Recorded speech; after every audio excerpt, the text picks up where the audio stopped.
Good morning, good afternoon, and good evening. Welcome back to Punch Drunk Nerd. We are back, fellow nerdsters. It's me, Luis Gonzalez, and Miguel Sanchez. And Ed Bull.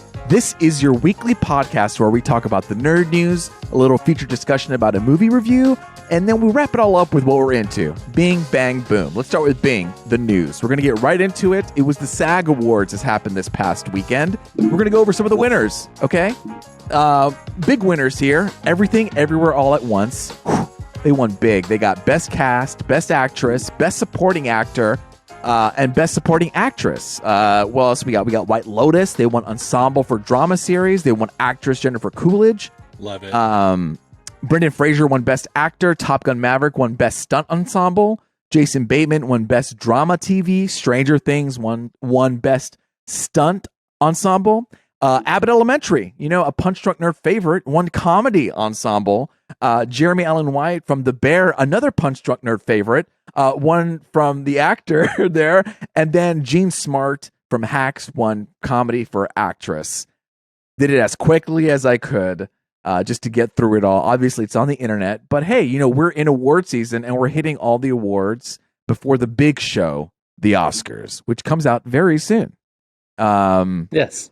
Just like Everything Everywhere All at Once, I feel like that's going to be that's the predicted Best Picture movie for the Oscars. Yes. At this point, I would say it's the front runner. It's the front runner for sure. For sure. Do you feel like it's going to be one of those years where, it's Everything Everywhere All at Once, Everything Everywhere All at Once, Everything Everywhere All at Once, and then you get there and then they vote for like the lamest of the Oscar movies that's on the list? You're like, the most predictable. Yeah. Yeah. I actually think it might be inverted. You know what I mean? I think they might give like other people recognition, and then they'll give Everything Everywhere All at Once maybe like a couple major awards. Ones. Yeah, some of the major ones. But it's been a while since there was like an actual sweep at the Oscars. Like, I can think of like maybe Parasite that won like Best Foreign Film, Best Director, Best Original Screenplay, and then Best Picture, but it wasn't nominated in any acting categories where Everything Everywhere All at Once is. It's getting all those. It's getting all of those on top of Best Picture, so I feel like this could be like the first sweep that we've had in a while. Last year, who was it? Coda that won? Yeah. That was nominated for 3 Oscars, and it won 2. So, yeah, I don't know. It's been a while, so it would be, I don't know.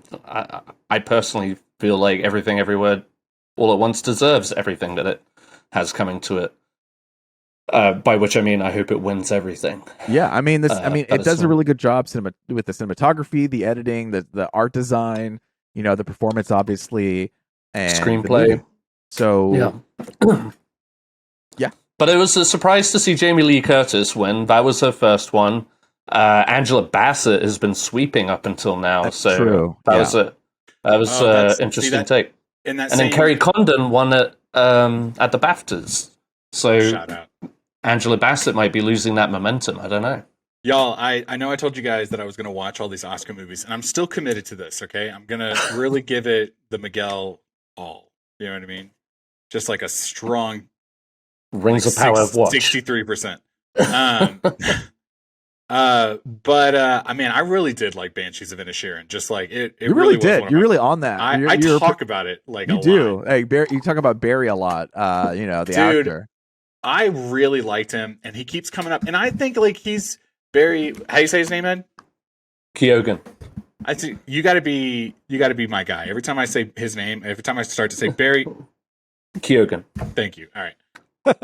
He's so popular, you know what I mean? And he's one of those like, okay, like you can see why he gets these roles, but this was the first time that I was like, oh my God, this was really good. Yeah. I do feel a little bit sorry for Brendan Gleeson because this is his first Oscar nomination. Oh, what? And that guy, yeah. And he has done so many good roles. He's very good. He's incredible. Yeah, he's very good. And I'm not saying like he's like the best of the category or anything, but that doesn't mean to say he's the worst either. But I just feel like he's probably thinking, this young fucker. In the same movie too. You want to give him his flowers at some point. Like he's like at a point in his career where who knows when he's going to get nominated again. I tell you what, though, if he won it, Brendan Gleeson did win, I would be way okay with that. You know what I mean? Right. He was also really good in that movie, and he's really good in almost everything I've seen him. And I can't think of one thing that I'm like. It's always just like, hey, it's Brendan Gleeson. Yeah, he's great. It's tough because Brendan Fraser is kind of sweeping all the awards, and he's got a huge campaign, and he's got a good narrative behind him. And so, unfortunately, I think it seems more like Brendan Fraser might be the person to take. They're not in the same category, though, right? No. Brendan Gleeson's in supporting with Barry Keoghan. Oh, really? Okay. Which, at the same time, I thought he was because a lead they're both actor. nominated. No, Colin Farrell got lead actor. Yeah. He's really good, too. But, no, Brendan and Barry are in the same category, and I feel like that's going to split voters in the long run. Do you guys remember that one year where Mark Ruffalo and Mark Rylance were both nominated in the same category for whatever movies they were doing? I think Spotlight and, God, I wish I could tell you. Bridge of Spies. Bridge of Spies. And then as she was reading, or whoever was reading the envelope, Mark, and then he's like, Rylance. And then everyone else was like, who? Like, who? Who's this? Dude, that's exactly what I would think was going to happen if it was both Brendans in the same category. You know what I mean? They're like, say it. I think if it's between Brendan Gleeson and Barry Keoghan. Sorry. I think it might go to Brendan just because of legacy. Yeah, and I get that. Like I said, I would not be mad about that. I think this one's just I've got a soft spot in my heart for. He is great. I rewatched it again recently, and I was just like, oh man, the entire cast was so good, and I feel like the SAGs was the last chance for Banshees to kind of like get ahead a little bit. Yeah. Because the whole cast is so solid. So yeah, why not give it to that ensemble? But yeah, so. Well, I don't know if there are any more. What other awards are coming? Actually, you know what? I'm going to Google this. Eddie Awards. We just had the producers. I think we've got the Directors Guild. No, that already happened too. The Directors It might just Guild be the Oscars now. Let's see. Daniels won Best Directors there. Oh, they did? Yeah. Okay.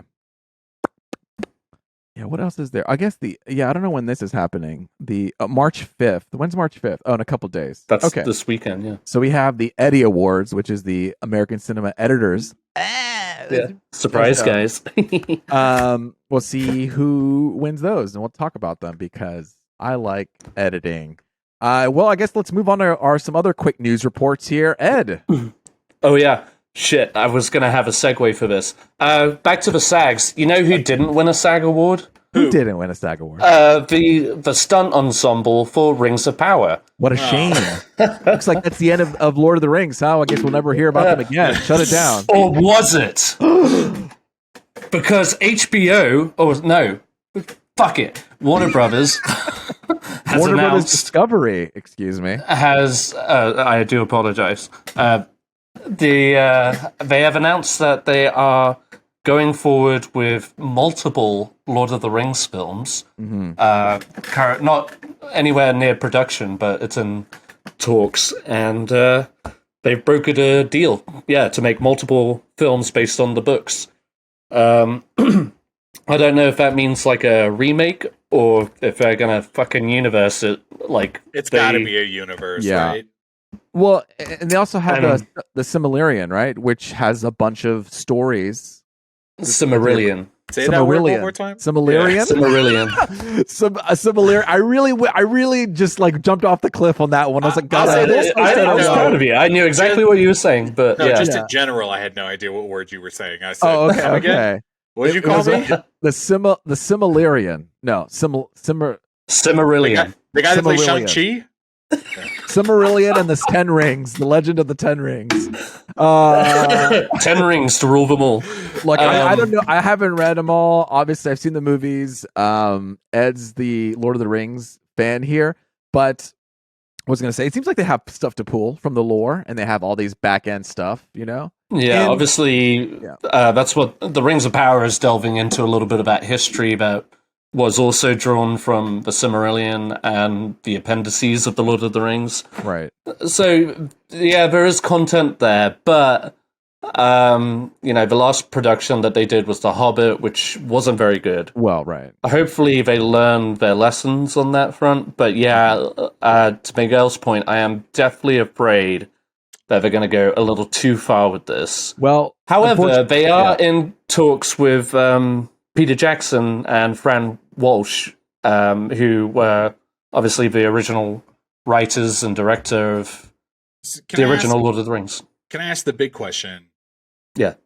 So these will not relate to the Amazon series, right? Like this is like the movie verse as opposed to the streaming verse. Exactly. And apparently the showrunner of Rings of Power was recently asked, like, "Oh, are you worried about what Warner Brothers is doing for the Lord of the Rings or what they're about to get into?" And he was just like, "No, we've got a solid fan base that we're happy to proceed with, and we have a clear-cut storyline." Each other, you know, you're gonna be like, they could, yeah. This movie, there's a series coming out. I'll watch that too. You know, I think it'll help each other out. Yeah, I think sorry, go ahead. I do think we live in a time of like multiverses. You know what I mean? Like the audience. Oh God, audiences are like not necessarily, but you understand what I'm saying. Like the one ring to travel they're them like all. accepting that these two things can coexist. Right. You know what I mean? Exactly. We have 9 Batmans. We can have 2 Lord of the Rings. Right. You know what I mean? And that's what they're doing with DC too. You know, they're doing the main continuity and then Elseworlds, which they're going to experiment. Right. So people have an understanding of. I mean, we're so hungry for everything to be connected, and I think people are going to be okay with now things not being connected, being separate. I will say this to all the people out there working in studios with all the money, you know, just like there's plenty of creative people out there. Just come up with some fucking original content. This is the problem. That's all I got to say about that. This is the problem. So David Zaslav coming in here, he is putting out not a mandate, but this objective now is to rely on IPs because since Warner Brothers is in such debt, I think they're I want to say $50 billion in debt that they've obviously slimmed down a bunch of people. And now they're leaning on IPs to help carry them out to franchises. You know, everyone's following the franchise system because that's it's hard to get people in seats when you have, you know, streaming available, and like you really have to have a monumental event to bring people to the theaters. I don't hate this idea. You know what I mean? Like, I get it. If you were tasked with having to come in and like change the Warner Brothers MO, you know what I mean? Or like make it profitable. Yeah, okay, cut it down. What works, let's keep doing that while we get our footing. And then for like the audience, like now we get things like Universal has become surprisingly like that weird studio all of a sudden where it's just like everything gets greenlight and you get to see these creative things. And it's like, okay, we get a little bit of like formulaic basic stuff from WB. We get something silly from Universal. Okay, like I'm happy. My soul's happy. Yeah, you guys know who did Cocaine Bears? Universal. Okay, all right. Yeah. Oh, well, it's funny because Universal's doing a lot of like horror stuff, which we'll get into. We'll talk more about that. But you know, a lot of people are excited for that. Okay, I don't have a segue for this, but Stephen Yeuh from The Walking Dead, he's cast in Thunderbolts. That's pretty much all I got to say about that. And then Academy Award nominee. Throw that out there. Oh, excuse me. Am I wrong? Is it you or Yoon? I thought it was an N. I thought it was Yoon. Well, then there you go, folks. Breaking news. Maybe not, but for me, breaking news. I missaid his name, and apologies. Stephen Yeuh, cast in Thunderbolts. Also, the voice for the character in Invincible, the lead. Oh yeah, I have talked about that show before, right? Actually, yes. not on this show, but on our chain. I feel our text. I chain. loved that first season, and there's only one out right now. Like if you. It sucks because Ed's always like, Miguel, you got to watch this, and I'm like, no, but I'll gladly tell him the 9 million things. I watched the first 2 episodes of Invincible, but the whole season's really good, and it ends on a really good note. It sets it up to an epic Yeah. event. I would say, again, using that word. Daddy and son fight. Oh. Yeah, but it's all about the journey and feeling those emotions, Ed. So yes, he's cast in the Thunderbolts. We'll see what that is. Speaking of Marvel, more Marvel news, but not for the movies, but for the comics. The Ultimates are being rebooted. This is a comic series that Ed read recently, and they were an alternate universe in Marvel that launched in 2000. We got alternate versions of Steve Rogers, Iron Man, Hulk, Nick Fury, and in fact, Samuel Jackson's Nick Fury is based off the Ultimates. A couple things from the Marvel Cinematic Universe is based off the Ultimates run. We also got Miles Morales from the Ultimates. And what happened with the Ultimates is we had Secret Wars, and basically they destroyed the whole Ultimate Universe. With the only one surviving was Miles Morales from there. Everyone else was destroyed after Secret Wars. We didn't know what was going to happen. We thought we were done. But no, they're coming back for 4 issues called Ultimate Invasion. It's going to pick up right after Secret Wars. And it's going to be headed by Jonathan Hickman, who did Secret Wars, and Brian Hitch, who did the original run of the Ultimates. It's arriving May 6th, 2023. So if you have nowhere to start and you want to jump into comics, maybe try this one out and see where it takes you. It's obviously I really enjoyed the version. Yeah, but yeah, Ed, I'm curious about your thoughts because you read the run. I actually haven't read it. Yeah, it was like the one comic book thing where I was just like, I know that one. I mean, really, shout out to Josh Brown who hooked me up with those, and I still have them here. But yeah, they were a really fun read. It was very epic. Comic book backs. No, he gave it. Just to clarify, he gave them to me to keep. Because he got like a special edition cover or something like that, so he didn't need it. But it was a really good read. So actually, with that, context, like I'd be open to reading more of them because I thought it was kind of like a darker twist to the Avengers that we have come to know so well. Absolutely. You were listing off characters like Hank Pym is in there, right? It's like everybody is like a dick version. Like if you're in Rick and Morty and you go to like the Dick universe, multiverse or whatever, and it's just like everyone's a dick to one another, including Steve Rogers. And also literal penises. Literal penises. There are penises. Penis universe. The penis verse. Yeah. Floppy and stiff. It's great because it's also 4 issues, so you don't really sometimes they have I like that. A 10 issue run, or they have even 6. I mean, 4 is it's a pretty small issue run. I've even seen 5, but 4 it should be pretty good. I think it's going to be led by some good writers here. So again, if you're interested, pick it up May 6th. Go to your comic shop and say, hey, put the Ultimate Invasion on my pull list, and they'll put it in there, your little cabinet with the little folder.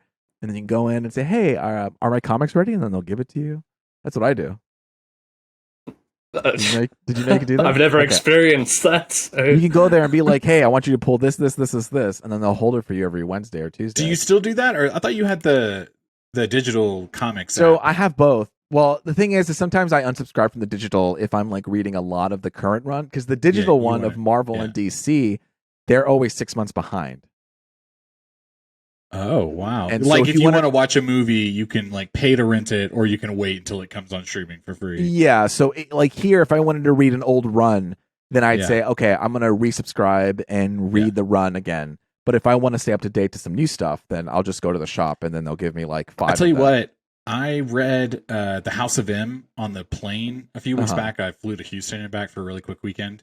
And I didn't have anything else on my phone except for House of M. Yeah. And did we not talk about that? No, we didn't. But having nothing on your phone.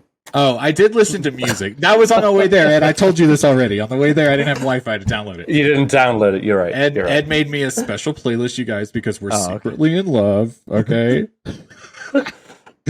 Anyway, I read House of M on my phone, and 2 things happened. One, I realized I don't like reading comics on my phone. It's very difficult. I was reading on the Kindle app, which was helpful in a way because like it knew exactly where to put the bubbles. That's hard, like though. Yeah, and every now and then I had to kind of flicker with it. But it did the art was really amazing. Like the story was pretty good, and the art I was like really okay. This is very good. And then I realized I have House of M like over here somewhere, like in the physical. All that to say is, so the one thing is I don't like reading on my phone, and two, I've been thinking about getting into comics. You know what I mean? So here we go. Just jump in wherever you can. Honestly, that's why I got the iPad. On an iPad would be way better. And it's perfect. It's a great size. I got the iPad Pro, and I just flip through it, and it's just like it's the same size of a comic book. So I was on my phone, so on my phone it was like a little bit of tough. It was tough. Even though it's like okay, it's a decent sized phone, but it's not for that. You know, that's funny. I just recently reread House of M, but I remember reading it. I felt so out of the loop. I was like, wait, what is happening? How did we get here? And I feel like I jumped too much in the middle, which in comics sometimes you do really jump right in the middle of stuff. Yeah, get in there. But and then I read, because you can go online, look at reading lists, and there is actually I think 3 or 4 comics that prelude up to House of M. Yes, that kind of give you a taste of everything, and it's an Avengers run. See, I kind of had the opposite effect where I felt like this was great. I just jumped in. I got the sense that there was things going on beforehand. Yeah, but it was like for this, I don't need to. It gave me just enough. And that's I think that's what got me to like, I want to see what happens after she says no more mutants. You know what I mean? And then and what happens to X-Men and all that stuff. But yeah, Ultimates rebooted, coming back. Another thing that's always coming back is Pokemon. Pokemon, excuse me. Pokemon is they're coming out with a stop motion animated series on Netflix. They're very popular on Netflix. They always put a lot of shows. So Netflix is working with Pokemon on doing this show called Pokemon Concierge, where they are just chilling in a hotel, being fucking cute. The White Lotus of Pokemon. And it's all it's all like stop motion. It's all very like, all we got is a trailer. There's not a lot to it. You know, you have Psyduck walking out, looking up at you. It looks cute, simple, and just like it's not in your face. I don't know. You got to watch the trailer. It comes out late 2023. Something else that doesn't come out too late, but very early. It's Ted Lasso. That's right. Season 3. They dropped a trailer for this long anticipated season and final season of the most lovable coach, Ted Lasso. I love this show. Luis, you like this show. I love this show too. Yeah, absolutely. He loves this show. Miguel, we implore you to get on board eventually, in your own time. No rush, buddy. In your own time. But it's a really great show. Very sweet, very heartfelt, also very hilarious. Yeah. I'm really looking forward to that. It comes out on March 15th on Apple TV Plus. Is that right? Apple TV Plus? Absolutely. Yeah. And then not only that, but we finally got our trailer for Peter Pan and Wendy. As you guys might recall, this was one of my most anticipated movies of the year. After seeing this trailer, I don't know, but I didn't expect that. Talk it. No, it's a short trailer. It's only like 1:30, and it kind of runs through the motions of what we've come to expect from Peter Pan. So we get a look at the new Peter Pan. We get a new look at the Tinkerbell, Wendy, Michael, John, and of course Captain Hook, played by Jude Law.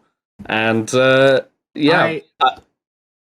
I will say this, just to talk about Jude Law for a second. I had no idea that that's who that was. And I watched the trailer by myself, and then later when Kristen was home, I showed it to her. And at the end of it, I was like, hey, do you know who played Captain Hook just then? And she was like, no, I have no idea. And we were both kind of blown away that was Jude Law. Awesome. Like, because it was so... I couldn't recognize him. You know what I mean? Okay, yeah. Interesting. Yeah. And it's a quick shot, too, where it's like coming from underneath, like from a low angle. Like a weird angle a little bit. Maybe more so in the movie. It'll be a little bit more... He's got this kind of like long, kind of weak hair coming down. Unlike... weak? Weak. It looks very thin. Like he's aging. Okay. Yeah. Sorry, thin was a better word. But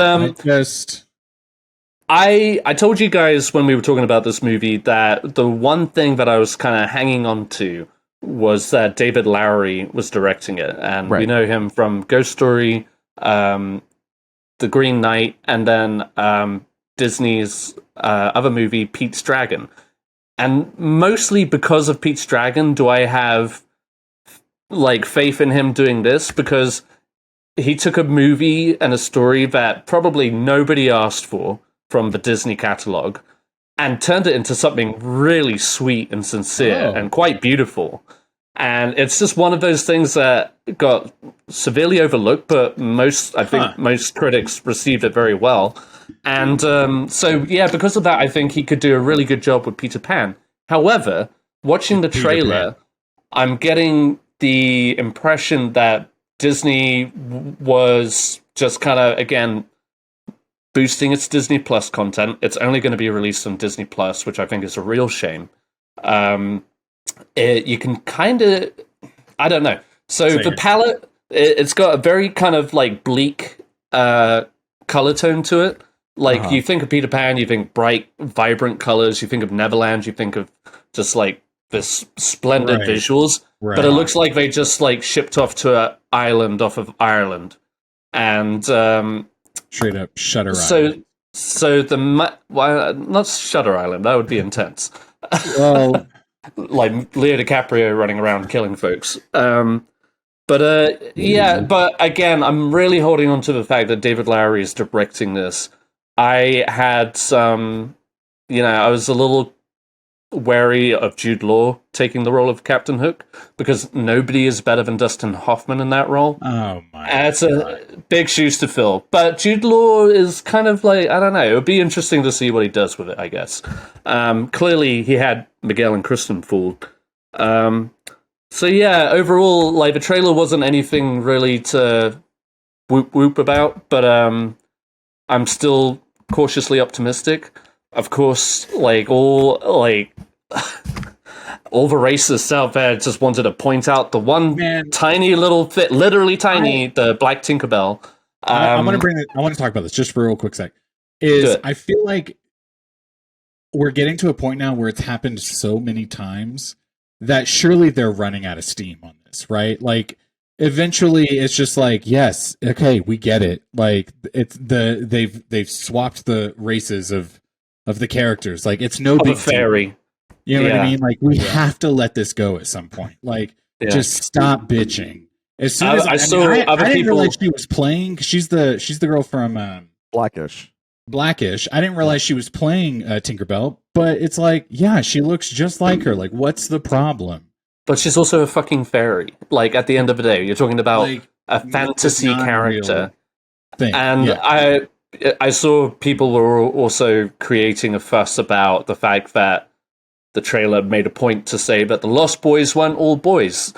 Yeah, like right away. And I'm just like, oh, it's so woke and girls shouldn't be Lost Boys. I'm just like, what? That's what I'm saying. It's like we just have to be to the point. There has to be an eventual release where everyone's just like, yeah, okay, this is just their formula now. Like we have to get over it. Yeah, I don't know why I keep saying we, because that's not us, but I just mean. And it's like grown adults. It's grown adults getting upset about it too. Yeah. It's just like this wasn't geared towards you in the first place. Right. Chances are you weren't going to go see it, or it's just like, who cares? Let your kids enjoy it. Like let your kids have an honest to God reaction. Don't tell them what they're doing or what you think that you perceive as them doing wrong.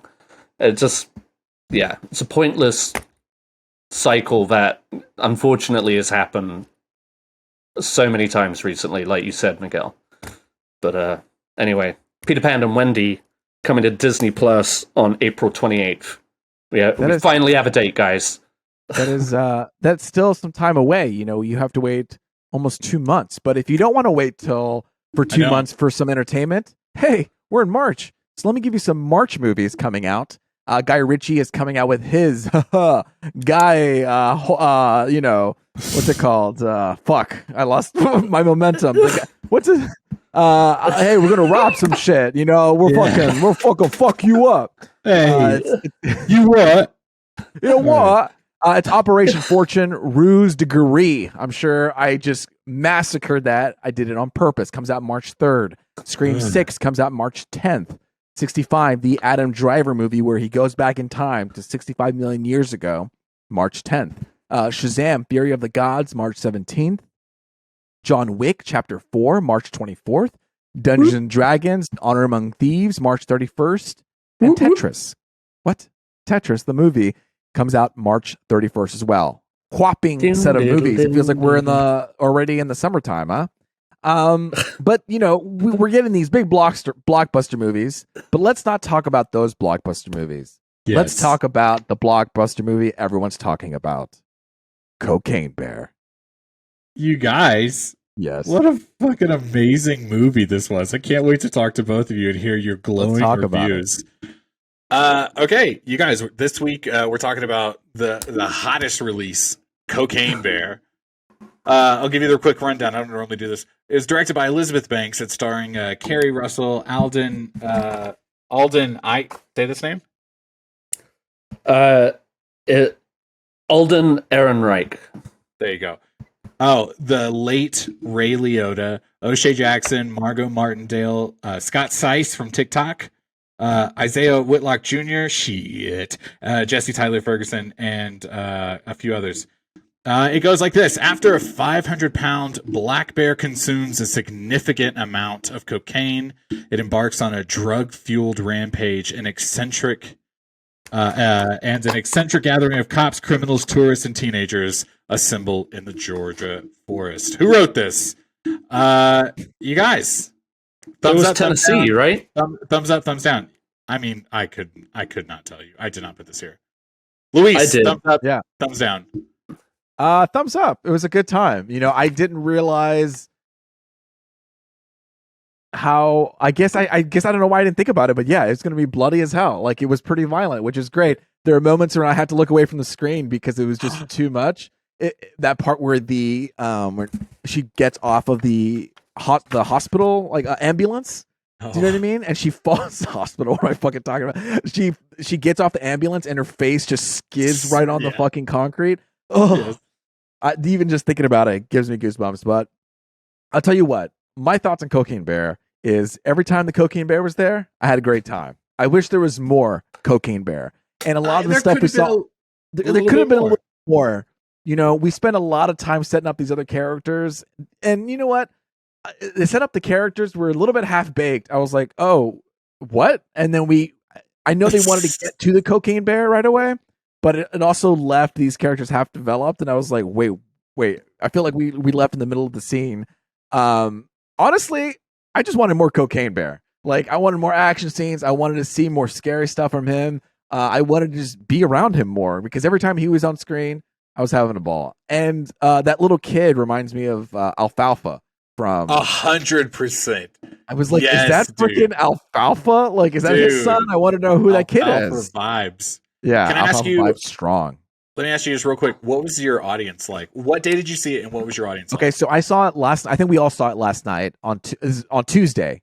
I had to go see it at 10:30 at night, and let me tell you, the audience active, wild, ready to engage, commenting as things are happening on screen. It was a good crowd. That's awesome. And then it came out, 5 or however many days when it came out, but people were still showing up at 10:30 on a Tuesday. That is surprising. I had a very surprising audience too. I couldn't believe how many people were there. I stopped and had a beer right beforehand at went to Alamo Draft House and I went to their bar, and like the staff was like, "Oh, it's gonna be a busy night. Cocaine Bear showing," and I was like, really? Yo, dude, like people are here. They showed up for it, and they were also pretty charged. Ed, before we get your opinion, real quick, what was your audience like? I think I texted you guys, but it was surprisingly, I wouldn't say like busy, but yeah, there was quite a few people in there. Pretty solid crowd. Like I had people kind of all around me. Were they kind of vibing with it, or were they? Yeah. No, they. I feel like it was consistently like laughs and gasps, and I was like in the middle of looking up who Alfalfa was. So have you never seen those movies yet? The Little Rascals? Right? Is that what? No, never. You know But what? I do Ed? recognize the kid with the little, like... That's him. It's not like alfalfa. him. Yeah. Okay. Ed, I'm gonna show my kid the Little Rascals, and you're gonna show your kid Chitty Chitty Bang Bang, and that's the difference between us. Okay, You're absolutely right. I'm not wrong. I'm not wrong. You're not wrong. You're not wrong. I've already shown Lily Chitty Chitty Bang Bang, so There nail it on is. the head. There it is. Nail on the There head, it is. buddy. Ed, thumbs up, thumbs down. Briefly, what did you think about the movie? Thumbs We'll down. get into it. Oh my god! I went into this with my a... dick off. Let me say, I went into this with a completely open mind. I was very much just looking forward to a good laugh, just some silliness, and a story about a bear high on cocaine. And to Luis's point, I definitely could have done more with that. I thought everything else was tedious and not very well developed. And I'm talking about shitty standards too. Like, even for like a silly movie, this wasn't even that good. It wasn't funny. I feel like it was tonally confused of what it wanted to be. It was never really that funny, and it was never really that horrifying. And every time that it did get horrifying, it was undercut by this like kind of serious like score to where you didn't know if you were supposed to laugh or just be like, oh, that's actually just kind of fucked up. I just really found it a little bit tedious. If you had just said, I didn't like it, I think I would have been like, okay, that's fine. But you had to go be critical of it, and that makes me sad. I'm like, sorry, God man. damn it. It's Trust like, me, it doesn't have to be good, you know? Let me tell you, when I was actually rooting for this movie, the guys I was trying to get to come with me, I was just like, I think it would just be fun. It would be a good laugh. Like, it's a movie called Cocaine Bear. People turn it down? Yeah, they were just like, I'm not that worried. But yeah, man, I was just like bummed out a little bit at just how much I didn't enjoy it. It just like there were some moments like that ambulance scene, like he was saying, I thought that was pretty all right. Okay. Everything was just kind of all right. You want me to shut up? I'll shut up. No, I don't. I want you to finish. I'm being respectful. We'll get there. We'll get there. But yeah, it was just I didn't think it was funny enough. I just don't think it hit any of the marks that it was going for. Damn. Story, horror, thriller, whatever you want to call it. It could have been so many things. There are so many versions in my head where this movie could have worked, but this movie isn't it. Like, it was a golden opportunity to be uproarious, and it was not. Real quick, just like the quickest 10-second remark. Ed, is Elizabeth Banks a good director? Go ahead. No, I'm not going to be put on the spot today. Your thoughts, Ed. I've seen this movie Elizabeth and then Banks. Pitch Perfect. And they were both phenomenal. Well, see, that's where we disagree. And Just hey, this because could have you been the have no script's rhythm. fault. I mean, this movie had no rhythm. You know what I mean? Can I talk about before you shit any more on it? Because I get it. I get it. Okay, Ed. Can I talk about the things that I liked real quick? Yeah. Go for it. And maybe we agree, maybe we don't. At the end of the day, I love you guys. Okay. I loved Margo Martindale. I thought she was hilarious. I think she was the ranger, the camp ranger. Oh, okay? yeah. I think she was my favorite part of the movie. And what I was expecting, the bit that I kept expecting to reoccur, was her getting injured the entire time. Like when she fell out of the ambulance and I thought she was going to keep going. Split up. I said for the rest of the movie, I'm going to see her. Coming back. And that would have been funny. That would have been great. Hilarious. Yeah. If we're talking about things I'm disappointed in, I would have loved to have seen more of Margo Martindale. She was, I thought, really good because she's that character. That's like her bit. She's a character actress. You know what I mean? And it's like she understood to me, Ed. Okay, she understood every scene that she was in. You know, she showed up that day. I will take a step back. I do think that every actor in this movie is someone that is famous for 10 other things, and you kind of like question yourself, like, why are you in this movie? You know, but at the same point, I feel like every one of them showed up They did their scenes and they left. You know what I mean? Like, I can give you my magic just for this amount, and then I'm done. And I think that served the movie. You know what I mean? I think that the movie was a disservice to a whole array of talented actors that I really like, and I was really excited to see. Keri Russell thinks it's not a good director, is what you're saying. No, I'm not saying that. I heard that. I think who's in charge? Who's in charge? But there's also like a script that was clearly terrible. They just did not lean hard enough into this concept. I think you've got a movie that's called 10 more minutes of Cocaine Bear, and Ed would have been on board. 10 more minutes of Cocaine Bear. You know what I mean? Like, you had two children who literally swallow cocaine, and then that's it. Oh, it's just bitter. Okay. So that's just because Ed's a cocaine purist. I think that was one of the bits that the entire audience I was with was so charged up on. Everyone was like, "No, don't let them do this cocaine." And then but they didn't lean into it. They didn't lean into it. It was like they swallowed it, they spat it out, done. No after effects. Only at one point. You've got to imagine that cocaine is pure as hell. And Colombian pure. And these kids don't know what they're getting into. They swallow it. They didn't even mention how numb their mouth was. Their mouth would have been. The one boy said he's getting like phlegm in the back of his throat, and I was like, the drip, Yep, he's getting that drip. But you're right. Not in the moment. Not one of them said, I can't feel anything. I can't feel my fucking face. There was one moment. The bear was more convincing as a cocaine addict. So I kind of see what you're saying there, Ed. Like, maybe Luis, you agree. If it was just like turned up a couple more degrees, it was half baked. It felt half baked. You know, it needed another more. Like, it felt like a. I mean, of course, I know people are working to it, and they obviously don't want to make a bad project. No one does. But when it comes out, it feels like an early version or a mid version that needed some more passes. It needed a couple passes because the premise is there, and you just want more.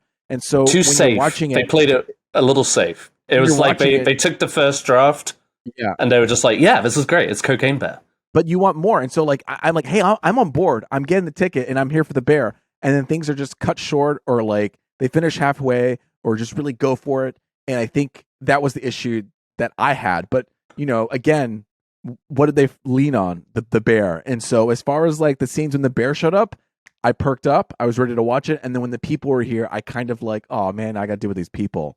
Which, man, I really liked all those people. I mean, I liked also the detective, who was like on the roof, and they had that little bing bong little moment. I liked the bathroom scene. That was kind of funny too when he was fighting those kids who were about to stab him. What else? I think that's pretty much that was it.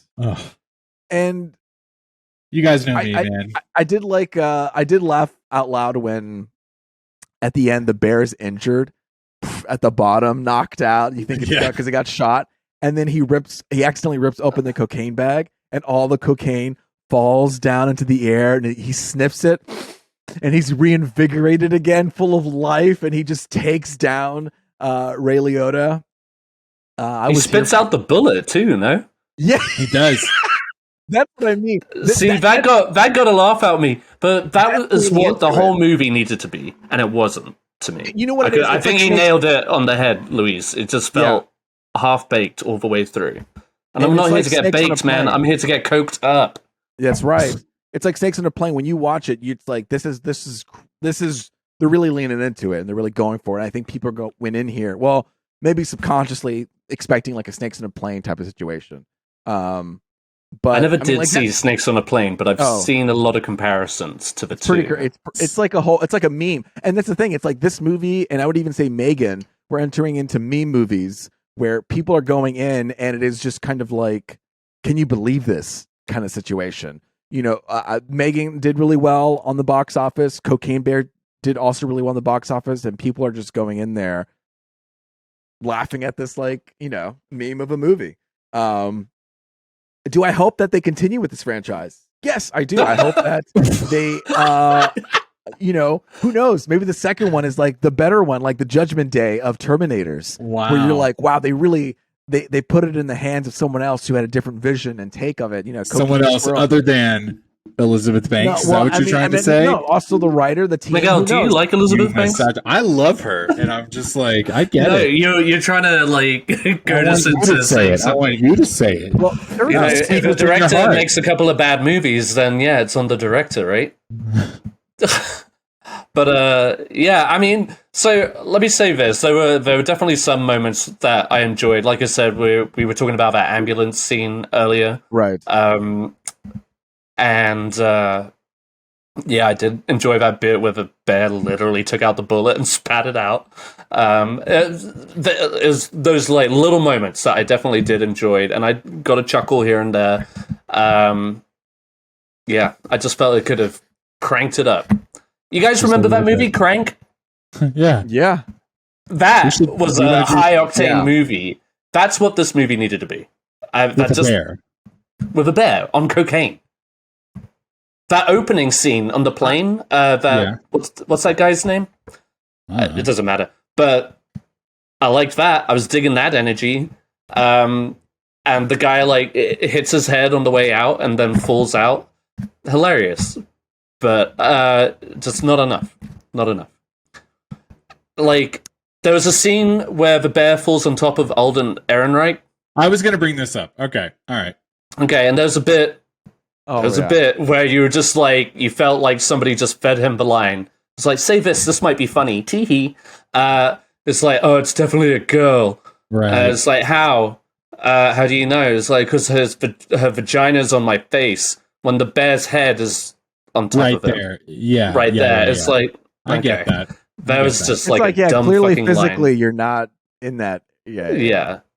What'd you think of Alden? I wanted better for him. I'll tell you what, that first scene of him, I was like, this guy's funny. Oh shit, this is Han Solo.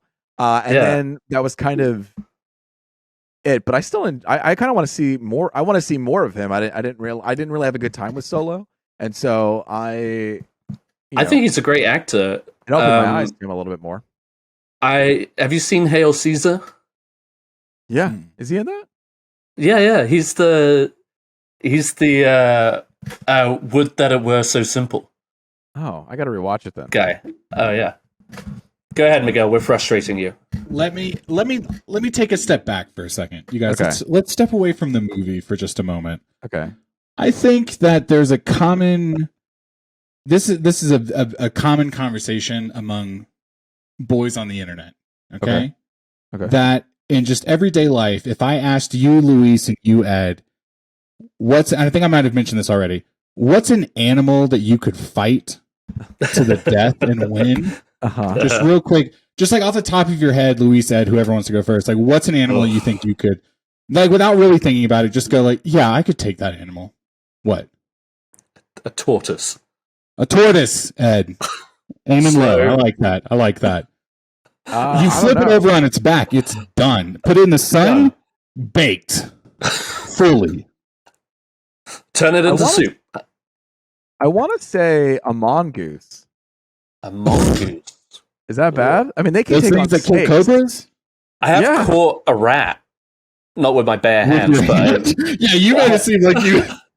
Come here. But I let me tell you, the adrenaline when I caught that rat by like chasing him with a broomstick into a shoebox, adrenaline was high. Did you feel kind of overly powerful? Yeah, so I could kill you with my hand. I didn't. What about you? Me? Yeah, what about you? Yeah, what's an animal that you would kill? So, Ed, you aimed low like on a turtle. I think like a chicken. Like, I think there's like a certain level of, like, level 1 farm animal any one of us could take. You know what I mean? A chicken's a good one. Like a chicken, you can grab that shit. You know what I mean? A lot of birds that you might be like a goose. You know what I mean? Everyone, like, that's like the whole idea is that geese are kind of scary. Yeah, but I've seen videos where you just grab them by the throat and they're fucking done. You swing them around like a fucking lasso, Ted Lasso. That's what I'm talking about. They're gone. Level 1, I told Kristen, like, the biggest, like, level 1 farm animal, we had a whole conversation about this, but I think I could kill, like, with my bare hands if I had to, was, like, a pig. You know what I mean? Like, one of them fat, muddy-ass pigs. Slippery. Like, yeah. I could figure it out. Do I think it would be easy? I don't know. Probably, like, something like like gouging the eyes or, like, ripping the jaw. Oh my God. You like, fucking like over and Martell that motherfucker. Tail and stick your finger up his ass. Like, you can figure something out. This is like when Kratos defeats a dragon. He just grabs the mouth and rips it down. I'm telling you. I feel like at the very least you get their little fucking hooves and you rip them up onto their back like a turtle and you're like, go fuck yourself. This is if an animal's attacking your elbow right in their stomach. Yeah. A violent pig coming after your boy. You're saving him. Now, any one of these animals on cocaine, I think I would... like a chicken on cocaine, you would be kind of like, let me figure out what I need to do. Like, what's my next step? You don't just, like, jump in. Go for it. Well, Great talking to you guys. I'm here for more the Cocaine Bear franchise. I'm here for a Cocaine Bear TV show. You know what I mean? I'm here for it. Just a little more bake, put it in the oven, leave it at 400 for 20 more minutes, and we're good. 10, 15 more minutes, yeah. I had another question about this. What was your... Let's talk about before the movies now. I was curious. I think this is a rated R movie. Did you see a lot of Red Band trailers before this one? Yes. We saw one. You saw one? I think I saw like 3 or 4. Wow. I don't know about you, Ed. How many Red Band trailers did you see? Yeah, I'm trying to think now. Maybe 2? Okay. I think, at least. I was surprised by how many I was getting. You know, Did you guys have audience members commenting like, oh... violence. There was a couple behind me who were very audible about it. No, sorry. Surprisingly, where my audience was also very receptive to the moments in Cocaine Bear, they were the same about trailers. Which is why I shared that story at the end where I was like, this is cinema. It did bring me back to the theater. You know what I mean? Like, there you go. Like, we as an audience were talking, but not together. You know what I'm saying? Like, if that we all sense. felt like, the same thing. We were united. Yeah, it's like we were all actively engaged, and I think that's what was fun. Whether good, bad, who cares? Like, we were there. That just reminded me. It was one of the trailers was for that movie Strays. Strays. I was going to say Pods. That was the Red Band. Yeah. Well, I might see that movie. Good, right? Yeah. It was cracking me up. I'm not going to get hyped because I'll get hyped about that movie, and then we'll get here 3 months from now, and you'll be like, I don't know. It was kind of like half baked. Like, God damn it! It was Jamie Foxx and Will Ferrell, and they were fucking hilarious in this trailer. Who cares? But at the same time, I'm hyped. It looks good. Yeah. What did I get? We saw the Beau is Afraid trailer with Joaquin Phoenix, and I had a pretty. We saw that too. You know, I didn't get like like a crowd that would talk. And after the trailer ended, they're like, "I'm not watching that movie." That just didn't do it for me. And I was like, "What? This looks so beautiful."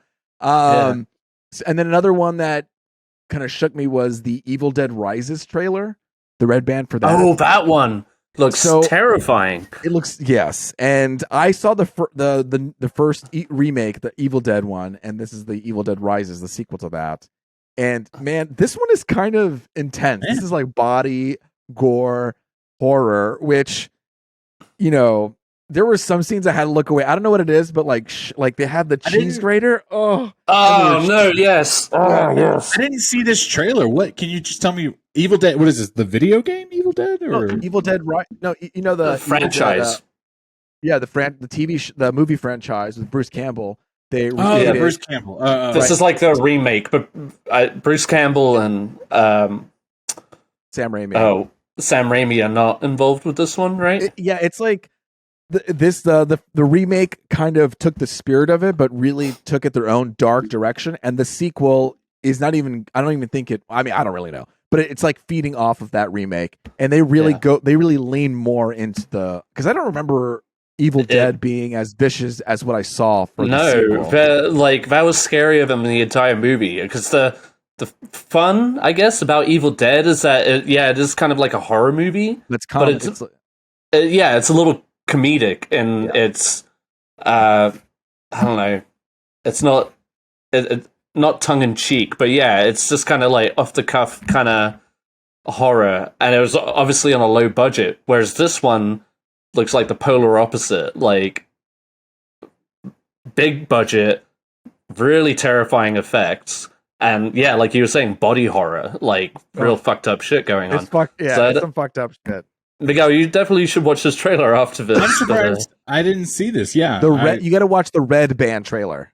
Red Band. Let me read this. Because you won't. Yeah. That's when you'll get all the actual like blood and curse words compared to like the normal like green. And by Red Band, I mean when you watch a trailer, you usually see a green screen. That says, approved, and the red band is just a red screen instead. Can I go on a tangent about this just very quickly? What, on red band trailers? Yes, specifically about trailers, okay? Not about this movie. I remember when, like, let's jump back to, like, 15 years ago. We're in high school. Like, there would be, like, a red band trailer. You would be like, oh, like, this is, You'd have to put your date in. Yeah. I'm old enough, I swear. It was a few years ago. I want to say it was the first time I noticed it might have been Once Upon a Time in Hollywood, the Quentin Tarantino movie, when the trailer came out. At the end of the movie, they do that bit where Leonardo DiCaprio is like, he says something where it was like, you fucked up or whatever. Like he's in the trailer, like beating himself up about that really shitty take. And he uses the F word. And at the end of the trailer, I realized they didn't bleep that out. Like he fully said the F word, and it wasn't a red band trailer. And then after that, I started noticing that every now and then trailers will just full on use the F word. And it's just like a regular trailer. I have to really put my mind to it if I have to think about examples. But I was surprised that after that Quentin Tarantino one, there was multiple trailers that were not specifically red band trailers. And I was like, are we just accepting curse words now? Like, is this... This seems suspect. I'm not going to lie. I feel like I need proof to... and I believe you. I hear you. But I also have to see it to believe it. And it's a conversation I know what you mean, Miguel. I feel like it's a lot more cavalier, and maybe it depends on what kind of movie you're seeing. Like, is it an R-rated movie? And they just kind of roll, and you don't think about it. That's what I'm saying. This was the first time. I'll say this. This was the first time in a long time where I actually saw a red band trailer on the big screen. I can't tell you the last time that happened, straight up. But I agree with Miguel that like cuss words are definitely thrown around much more casually. I feel like maybe it's because I'm a parent now, and now I'm like, okay, I'm taking my kid to movies. Like I'm like, whoa, that's kind of surprised. Like I'm being like that boomer ass parent right now. What did Peter Pan just say? Yeah, no, for real. I have to find the examples. I'll for sure send you that Once Upon a Time in Hollywood, because that was the first time that I was like, oh, okay, we just say that now. Yeah. Because usually they do like mother, and then like crashes to like the date. Yeah, or they're very specific, like you're in the theater and this is a red, or you're online red band trailer, and that's what I mean. I was like surprised that okay, we just do it. Fuck it. All right, Cocaine Bear. Just if we could give like a 1 to 10 rating, just real quick. Whoa, rating 1 to 10. Just because I'm gonna. Can I give one? No. No, 1 to 10. Go ahead. Like no. No, I do want to say this. I was very, very aware and self-conscious that I was going to come into this sounding like a snob. And I do apologize if I came across that way. I really was gunning for this film. I was so ready to just enjoy it. That. And would you feel like you would have enjoyed it more like if Luis, me, and you were all in the theater holding hands together like we did for Avatar? Like, do you think we would have enjoyed it a little bit more? Maybe, possibly, yeah. And or if I was like drunk. I was. Yeah, see, all I had was me, myself, and I, and chocolate raisins, and maybe that's a little sad. If we need to put the formula together to figure out what went wrong, I don't think it was the movie at all. Yeah, that dumbass yellow bag. Chocolate raisins just make me sad. They work really well in Oscar season. Oh, Bill Nye Like, is so good in this. have you ever had a bunch of crunch? A fucking Butterfingers BBs, you know what I mean? I think I'm allergic to those. Oh yeah, that's probably butter. There's probably peanut butter in there. My bad. Yeah. So anyway, I was very, very conscious of how I was coming into this movie, into this review, and I want you to know that I wasn't trying to shit all over it. I was just disappointed with it. That's okay. So 4 out of 10. Okay. Luis? Because there were moments. Yeah. I guess I would probably, because I know what type of movie it is, so Yeah. I'll put it in that category, but I'd give it a 6 out of 10. Oh man, I was hoping for 7. I was hoping for 7. I know, but I can't do 7. Like I said, I feel like, I would say be 6. You know, I'll tell you this: 10 out of 10. Like I know you posted on our Instagram. We You were don't like, even have to 10 out have of this conversation. I have coworkers that are like, I can't wait to see Cocaine Bear, and we're talking about going to see it, and I have to pretend like I haven't seen it yet. You know what I mean?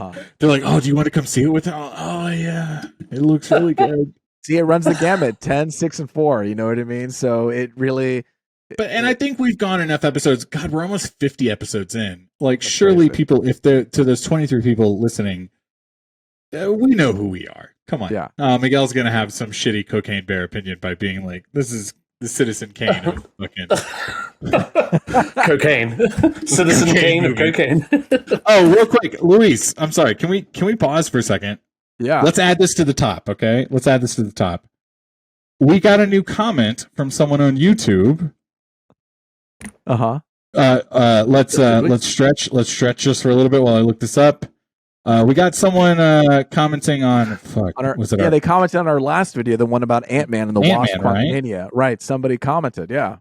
Hang on, and we're super happy to talk about Gary Yarborough. Hey, Gary. Yarborough. Gary.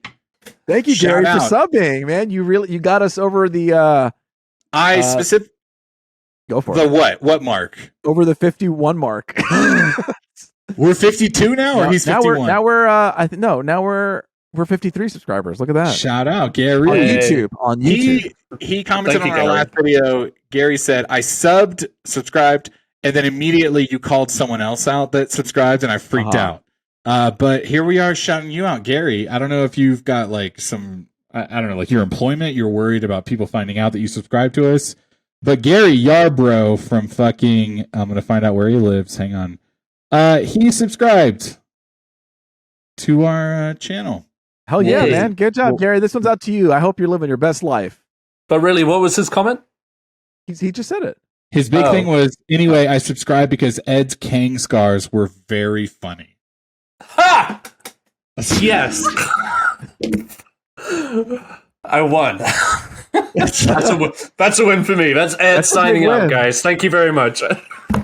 The only reason he subscribed because he saw your face and said, "These people get it."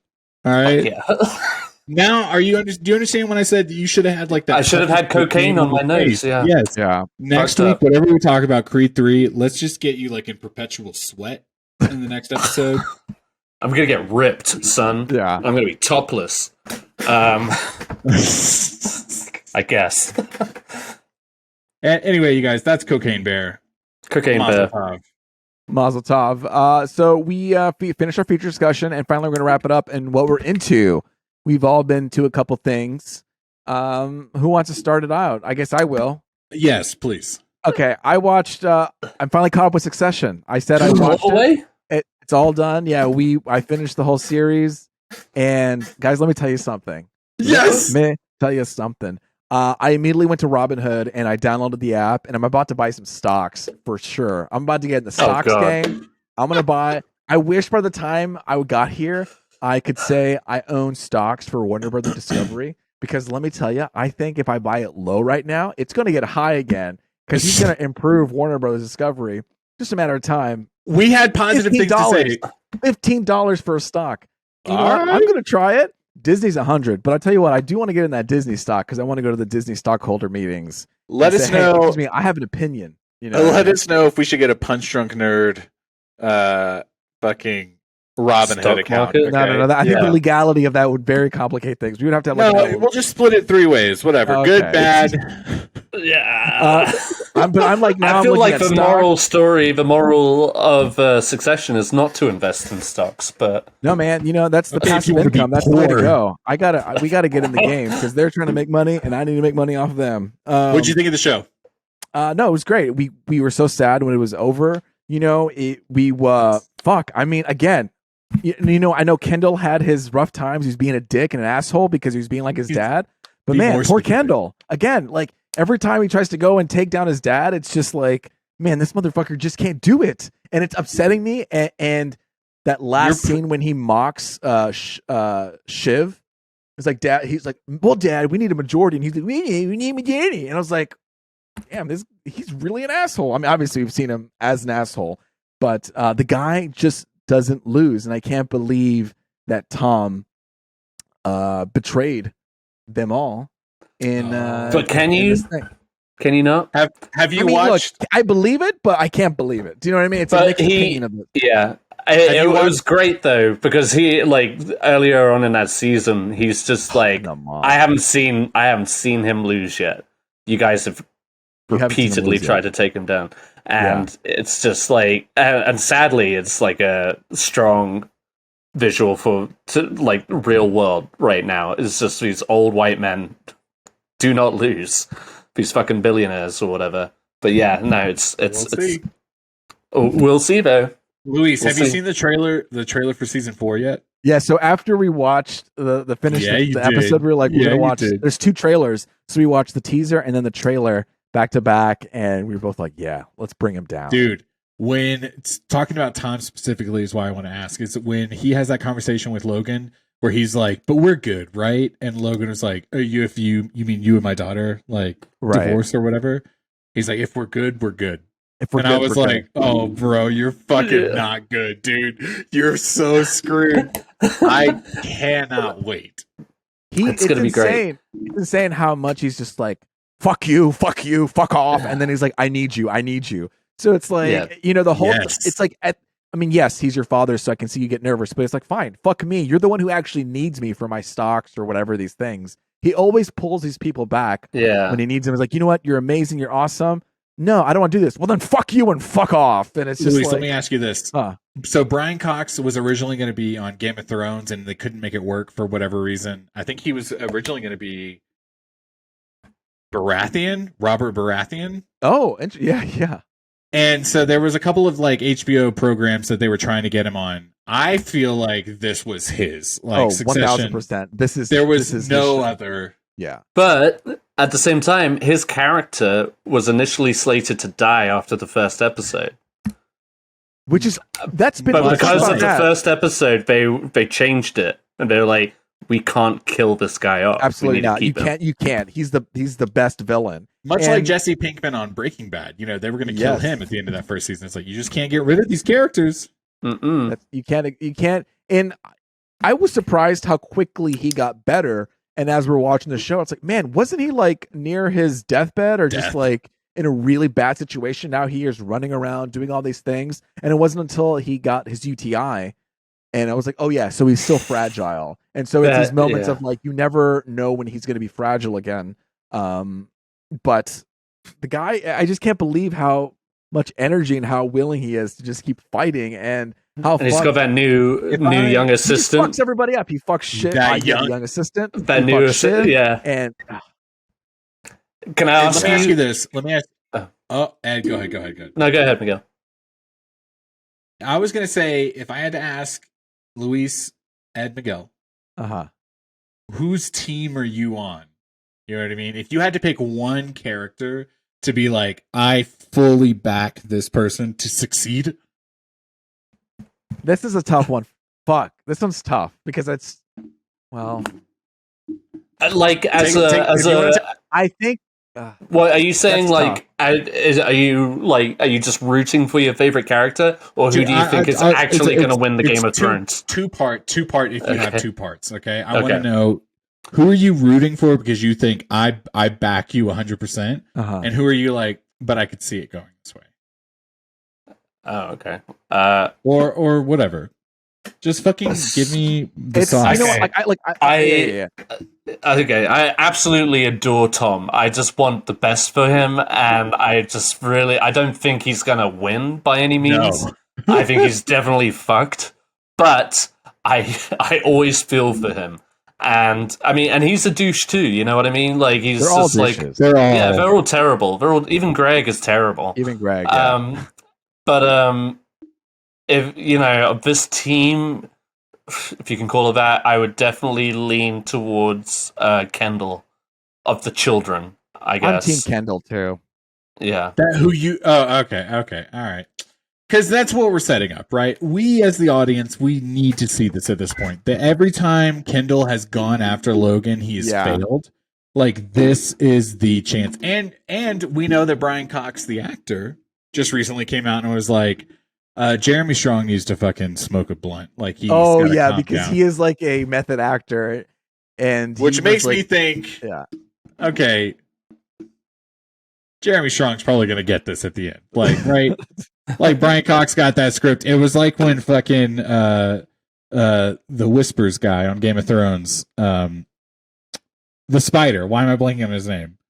Oh, when they were in the when they were in like the table read and he died, he just like put his script away right at the end. That's what Brian Cox is going through right now in this season. I assume he's like, yeah, fuck Jeremy Strong. You're like, oh, why fuck Jeremy Strong? Oh, okay, all right. I know who wins. Yeah. No, and who knows? I mean, maybe it'll be a Veep situation where like Greg wins at the end. You know? I'll take it. So I'm in charge. Everybody come together. Situation. I love Greg and Tom though. That's a really fun pair to see. Give me the What about you, Miguel? What's that? Who are you rooting for? Yeah. Okay, so I see why we like Kendall, but man, Kendall's also pretty fucking terrible. Like every time he's like, he's "I'm a going to product take of his Dad own. down," everyone else is like, "Can you read the room?" Like we're doing the opposite of that, you know. He was a big dick His in the birthday. middle of his birthday. Yeah, it's cringe as hell. I know. I kind of like Siobhan, but she's such a dick too. Everyone is a dick. I was going to say she's a dick to Tom. Yes. She did try to have a threesome with him, but Tom is also a dick, like to other characters. So you go, okay, I feel bad for Tom, but then you turn around and you're like, Tom's being a dick. But then you go, okay, but she was being a dick to him, so I kind of get why. I kind of want Shiv to win. Like I think she is definitely the character that I think could. I think we should all agree right here, right now. The Culkin brother, like he least favorite.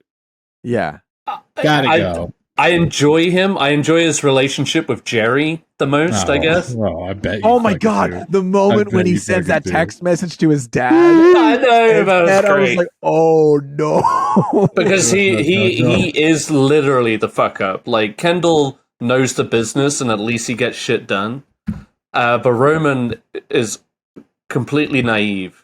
But they're all little fuck ups too. Oh, they are fuck ups in their own ways. Shiv thinks she knows more than she actually does. Well, she thinks, of course, but she wasn't even a part of that business. Yeah. But she keeps trying to push her way in. It's like she just wants to be in control. Yeah, that's it.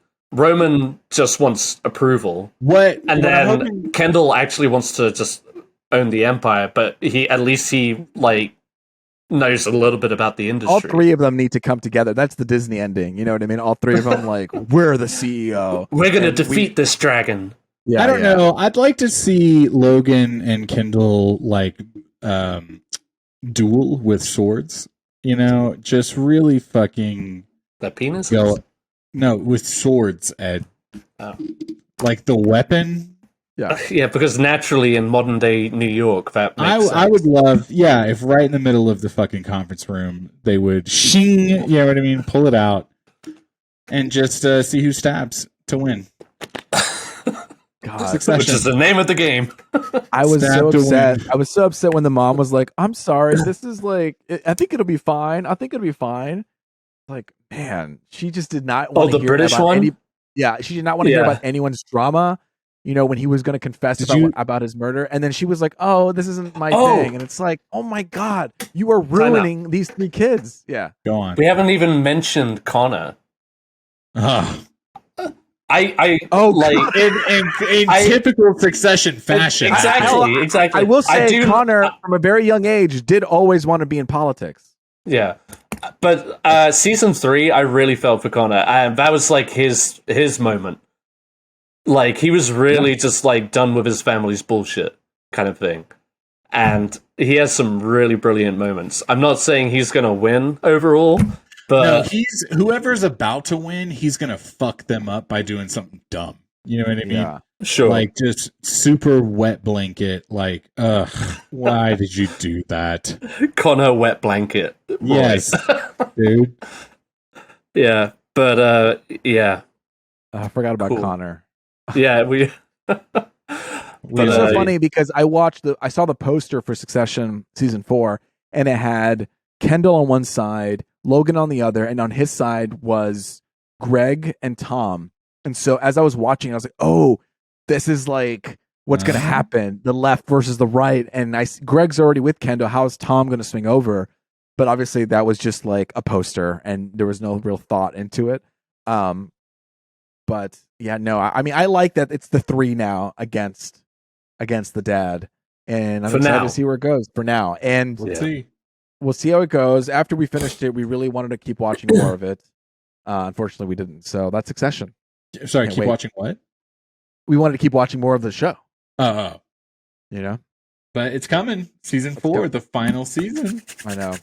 I hope I didn't know or read about it, but was this a planned season finale, or was it? I don't know. Last year when we were talking about you getting into the show, I don't think we had any indication that. I would have said this could have gone 5-6 seasons. Right. Because I know like Ted Lasso was like, we planned for 3, we're doing 3. But I guess this wasn't that situation. They're like, well, we'll wrap it up nicely, even though it has to end kind of situation. Earlier than expected. Yeah, definitely. Luis, can I ask you, as you're the latest one to jump on the Succession train, can I ask you for the final wrap-up thought about this? What did you think about Tom swallowing his own cum? Oh. We talked about this last time. Oh, did we? You got to this last time? I drank so much. I don't remember that. Oh, shout out, Luis. Shout out. I shouldn't have said anything. All right. I don't remember talking about it. Maybe we didn't talk about it before. Edit. Cut. No, but because I brought it up because it's one of my favorite moments. Oh, man. My bad. No, that's cool. But I mean, how did you feel about Tom swallowing his own? Oh, you know what? Now I remember the conversation. Yeah, because we were like, he was so proud of it at the beginning, and then as he kept going on, he kept getting defeated. It was just repeat. It was really hilarious. Let's take it back a few minutes. Let me ask this, Luis. Now that you've finished Succession, how do you feel about swallowing your own cum? Not for me personally, but if you're happy to do it, that's your thing. That's great. I don't want to stop you, and free expression and all that. But personally, I didn't think I was gonna get that sentence out of my mouth. Or in your mouth. Succession. That's me. Who wants to? Who's next? Miguel. Ed, no, I'll save this because I get to get my thoughts together. Ed, what are you into? Okay, so I've actually been very not in touch with my TV or movie side right now. I don't know what's wrong with me. I have not been watching a lot, but what I did do is get this book, American Prometheus. The Triumph and Tragedy. Yes, with words. The fuck? A book?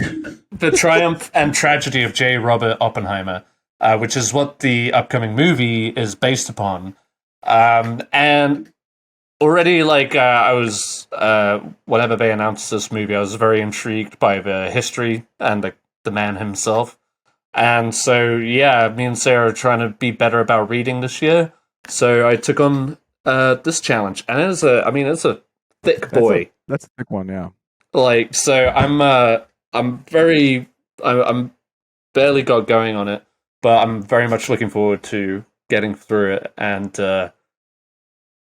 Yeah, I like to recommend books sometimes, and since we're going to be talking about the movie later this year, I'll have a little bit more insight. But yeah, it just like covers his life and maybe what influenced his motivations and decisions, and what led to his also like subsequent demise after the atom bomb was created. So yeah. Anyway, I just thought I'd give that a little shout out. Oh yeah, give us some insight once the movie comes out.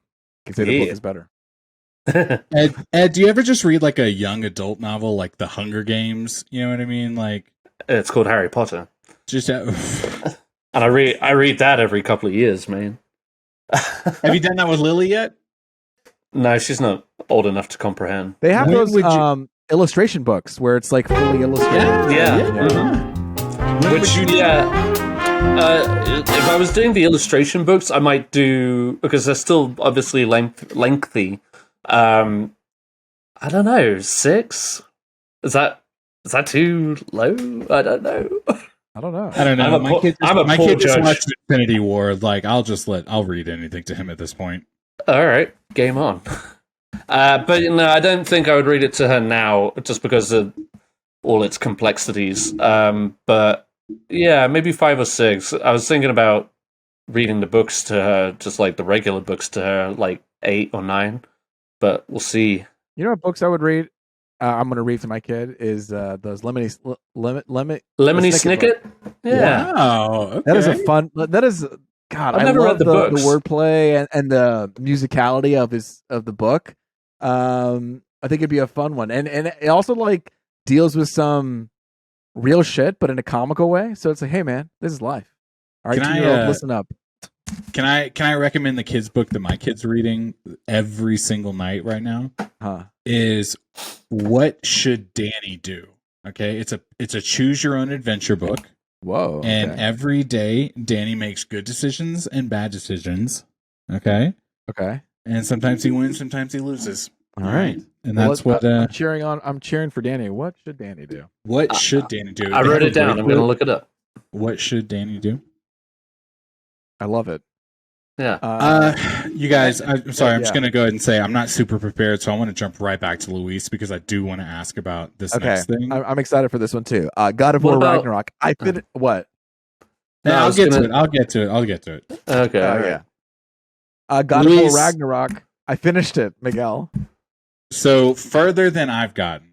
I want to ask you a question. Actually, I'll tell you where if you're about to ask. Because I was gonna. Is it when Loki is with Thor?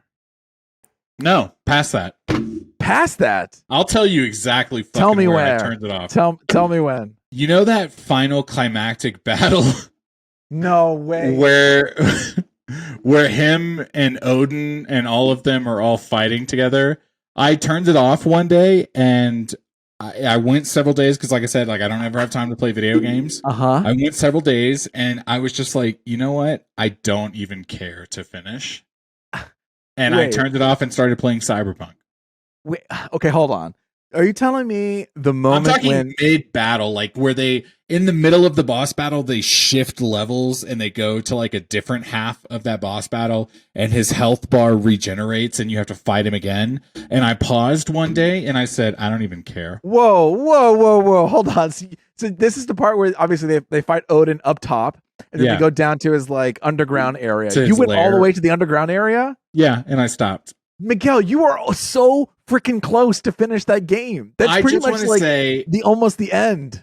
I understood that when I made that choice, and I understand why that might be controversial, and I would say that even for my opinion, that's controversial. Like I have never stopped a game at that point. This is how exhausted I was by the time I got to it. I was just like, I don't care anymore. Now that you feel refreshed, would you ever go back and try to? Well, my problem is when I get that refreshed feeling, I want to start the game over. And I'm just looking at this going, do I really want to start all the way over at the beginning? No, I don't. So then if I pick it up right there, like I said, I'm in the middle of the boss battle. God, like I thought you stopped with. Yeah. No. But let's take a step back. Listen, Okay. hate me all you want, and I hate myself. Honestly, like mark this down, okay? But like from like maybe the first fucking act of this game, there's so many things going on that I personally do not love. And Luis, I feel like you texted me about this. Oh, yeah. There is one where he meets the giant, the other girl giant. Yes. And they're like picking berries and moving around. I was like, this is such and a it's like waste. 45 minutes of that. Oh my god, yeah. I mean, this was that was the worst part of it. It was a slog. And I've tried to say this: the level sucks. I think the character is great. I think that and especially who she is to Atreus, and the boss fight at the end was fun too. I enjoyed that. Fun, but at the same time, I've spent fucking 45 minutes to get to this point. And I'm mad at you texted me and you were like, I'm just trying to play. Like I just turned it on. I have a few minutes. I just want to play. And here I am. I have to like slog through this level and it's so early in the game. Yes. So that was unfortunate. And also I didn't mind the character switching either after a while. Like I thought it would be a little bit more stagnant where it's just like, okay, now I'm with the boy and he's with what's his name? The Sindri. And I was like, okay, so this is the pattern. And then it started alternating and the combo started changing. And my favorite was always with Freya when it was Freya, and Kratos. That was my favorite combo to play with. But it didn't bother me too much, but just like when we spent so much time, like again, that was the worst case. And whenever they did stuff like that, it annoyed me. I just wanted to play, and that's why I love that last act where it was like war and I'm just running, fighting, and fighting. But also in that same last battle before you get to Odin, they do one of those last minute like, oh, now you're Atreus, and you're like, but that didn't last that long. The Atreus. No, it didn't matter. It didn't matter at that point. I was like, if I play as Atreus one more time, I'll cut my dick off right now. But I thought I did enjoy how fast he was and how he was able to just like, have more range. I want to ask two things. You get the spear, so yeah. I want to ask two things. Oh, half step back.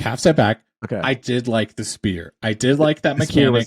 I did think it was tough because in the first game they give you the axe, which is a new weapon to Kratos. Right. And then there's like that third act reveal, which is amazing. Ed, I'm sorry, I don't mean to spoil it, where he gets the Blades of Chaos again. Yeah. And then in this game, you start with both those weapons and you go, okay, like, what are they going to do? Possibly top this? Yeah. I do think the spear was underwhelming compared to the Blades of Chaos, but was perfect for this game. If that makes sense. You know there was definitely bosses where you had to use the spear. Where and I was trying nice. and there were times where I was using other stuff. I was like, no, I need this like long range, or I need to just kind of quickly set damage to him, like throw like 5 or 6 of them. I quickly came around to all 3 of them in my arsenal. You know what I mean? You have to. The switching between the 3 was very seamless, and I think was of the mechanic of God of War. The first question I wanted to ask you, Luis, God of War 2018, God of War Ragnarok, which one did you enjoy more? I think story-wise, the first one. Yes. And I really, minus all the slogging around, by the end of it, I did have fun with all 3 weapons because, you know what, I enjoyed also having that new runic arrow, the one that kind of like amplified your attack. They upped Atreus's. And so anytime I needed to boost that up, I would be like, arrow, frost, switch, blades, switch. Yeah. And it definitely had like this flow that I could do a lot more when I was attacking. Very similar to like the Arkham games. Like once they established the mechanics in the Batman Arkham games, it didn't vary too much between game to game. And it became like, the blueprint to how to play this game correctly. So I think the fighting mechanics were just as realized in the second one. Me personally, the first game is top notch, top tier. I think it's the better one of the 2. And Ed, I'm sure you're tired of hearing us talk about this. I don't mean to go on this rant. No, I'm just carry on. Yeah, I'm listening. I can't believe it. I mean, I thought you stopped. Let me ask you. Yeah, go for it. No, I'm sorry, Louis. Go ahead. No, go ahead. No, I thought you stopped when the boy man. and Thor we're fighting. Oh. It's like, okay. I was like, I can't wait to tell Miguel that he's going to keep going and there's going to be the battle scene and he's going to Oh, love fuck it. you. And then you told me you're already like near the end, you know? And I'm very sorry. I'm sorry did to you think- myself. what did you? I have a question. Sorry, I'm getting hyped. Let's do it. Sindri. Let's talk about Sindri and Okay, his journey. So Sindri, let me get them correctly. There's Sindri and the other brother is Brock. Brock. Okay, so Ed, can I spoil some things? Do you care? No. Let's talk about this moment, okay? Okay. So the big spoiler is that you meet the god of war of the lands before Kratos was Tyr. Yeah. Okay. And about 2/3 into the game, Ed, the big twist is that Tyr has been Odin all along. He's been like shape-shifting as Tyr. My So jaw dropped. Tyr has been like in your group. He has been talking to you, formulating plans on how to beat Odin. He has like been in your circle. And then 2/3 into the game, you realize it's been Odin all the time. He's been like pretending to be this character who's already, I assume, dead. That sounds like a repeat of another storyline or reveal Sure. that you told me about within the God of War series. Oh, I don't remember off the top of my head, but it's not necessarily unheard of. Okay. My jaw definitely dropped when that happened. And then in that moment, Brock dies. Right. So you met Sindri and Brock. They're one of the two like dwarves in the first game, and they both carry over to this game. And this is like the moment. And then also you find out that Brock has died previously, and that's why he's blue. Is that he's been like brought back to life. And this is like the final, like when Loki dies in Infinity War, you know, like no more resurrections this time.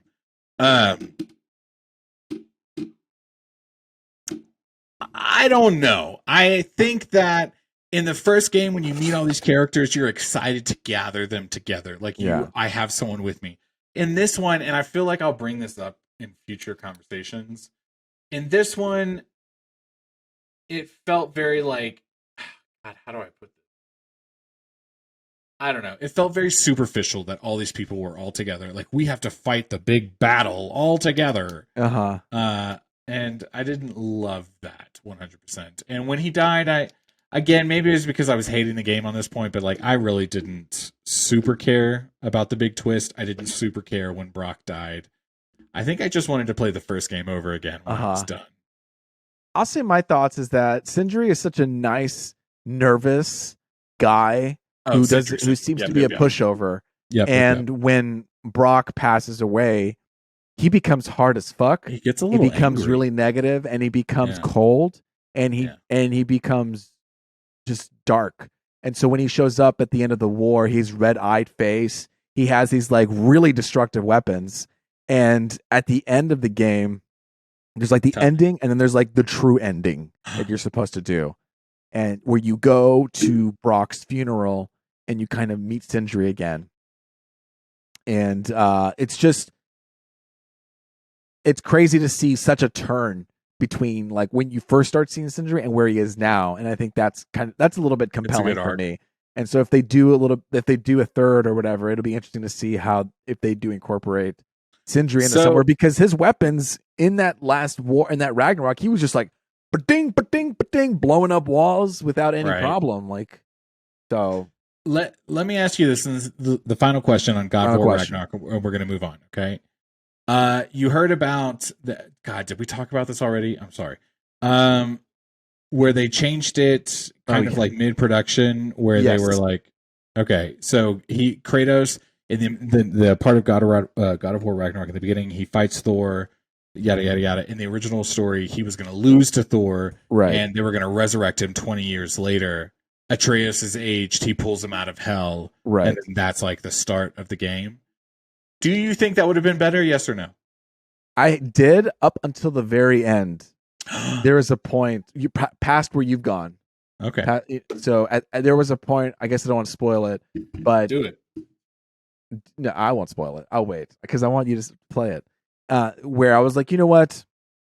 I think it would have been weird if he was older, and then we got to the step of the game. I think now I understand why they kept him at this age. Okay. Near the end. So. One more thing. Go ahead.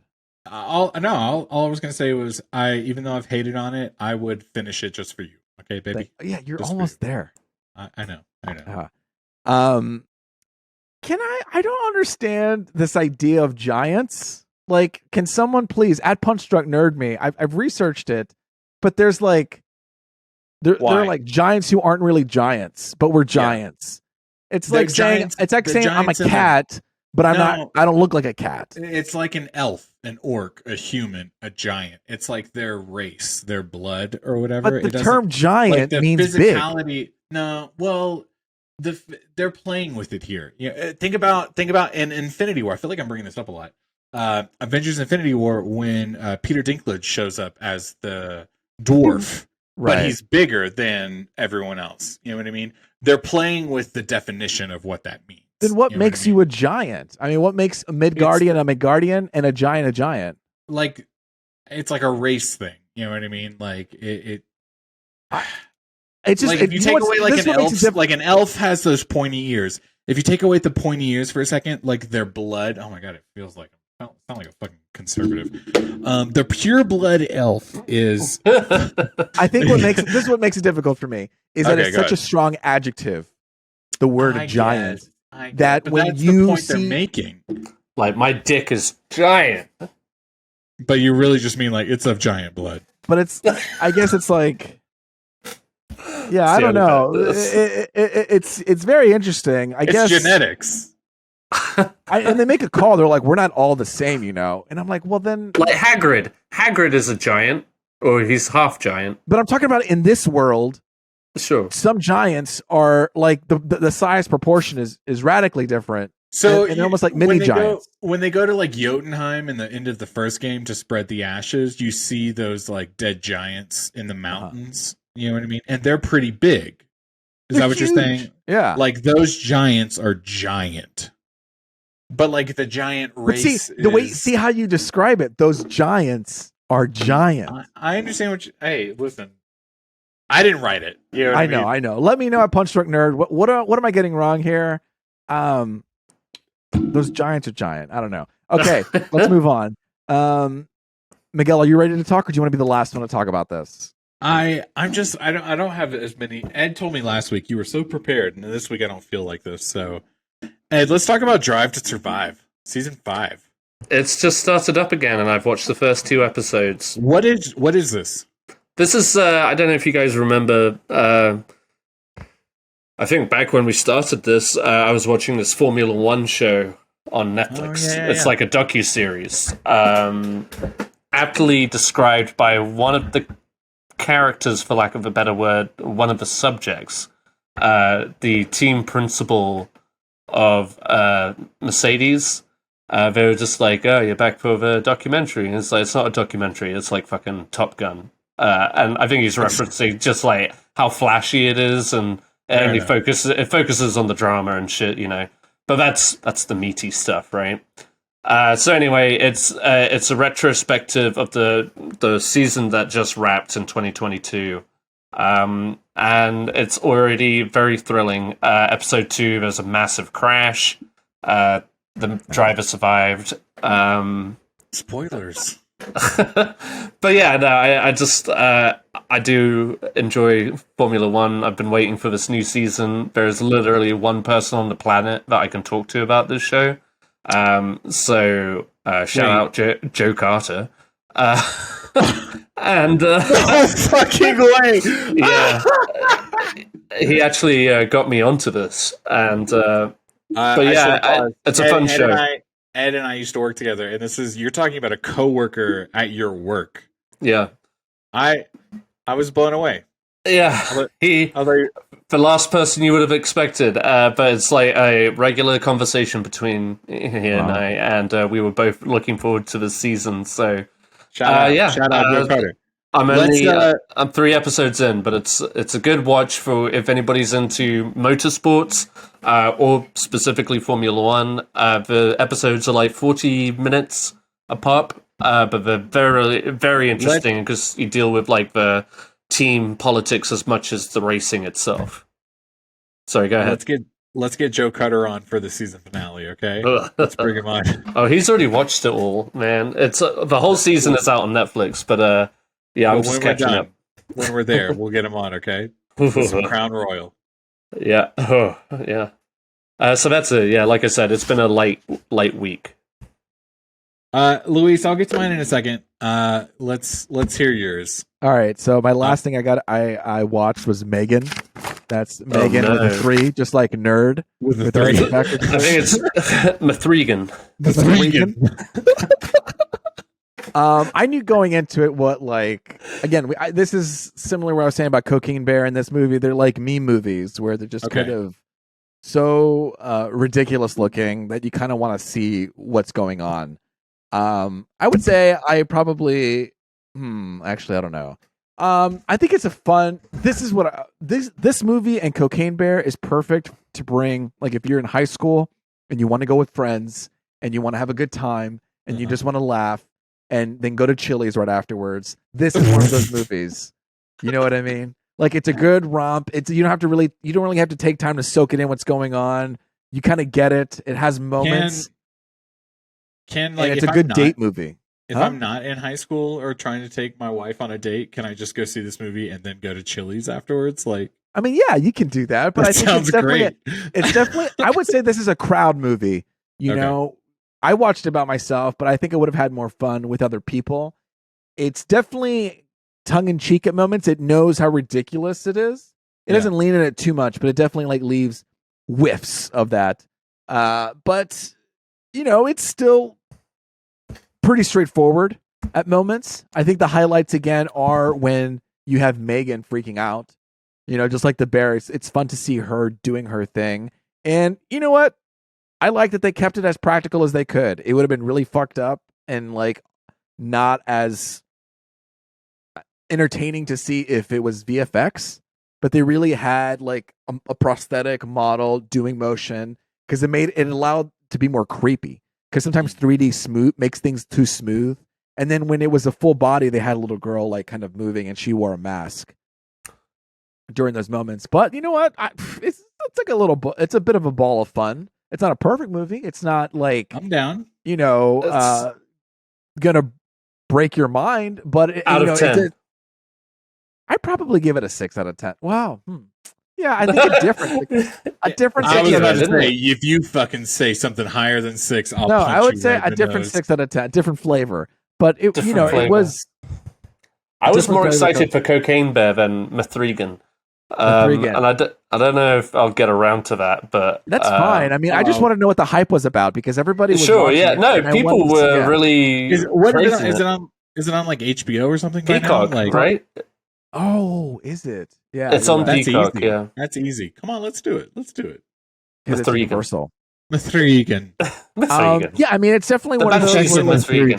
If you're doing other stuff and then you tune back in, that's fine because they do make it clear plot points. You know, they're like, this is happening. This person is going through this, and this is that. Do you understand the whole situation? Great, we're moving forward. But that's fine because it's for a general audience, and that's kind of what their thing is. So, Mithrigan. Sure.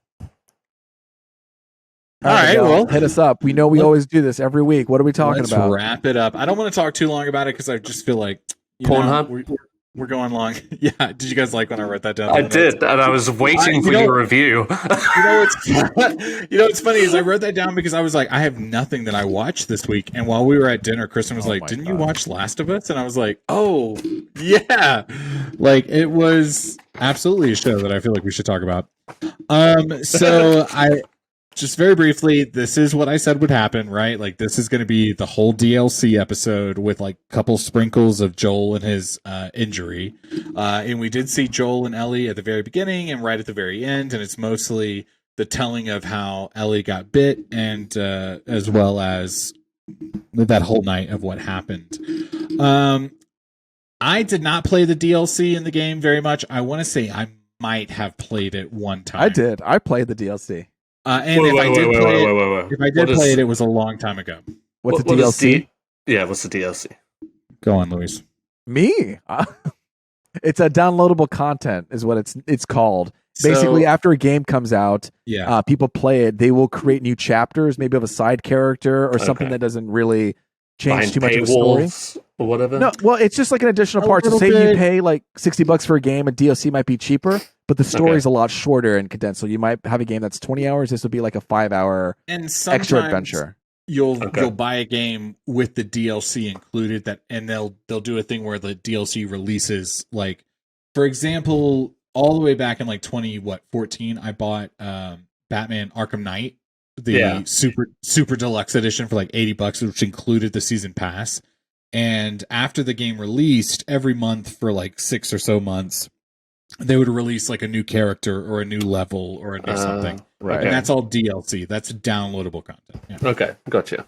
So The Last of Us came out, and then afterwards they released the DLC Left Behind. I think they did the comics, and then that inspired the DLC. It was not immediate. Sometimes DLC is planned, like you know you're going to get things in the roadmap. This, I think, was like a year maybe or so after the game came out. And the episode basically follows it. It's you play as Ellie going through this mall with Riley, and that is where canonically you learn that Ellie is gay. She's into she leans towards, you know what I mean? Women. I'm sorry, I don't know what the proper. I'm not trying to be whatever. It's just, yeah, that's where they made that decision, and that does. I think I said this last week. That does bleed into the next game. You know what I mean? Like it's a very big part of her character. I thought this episode was great.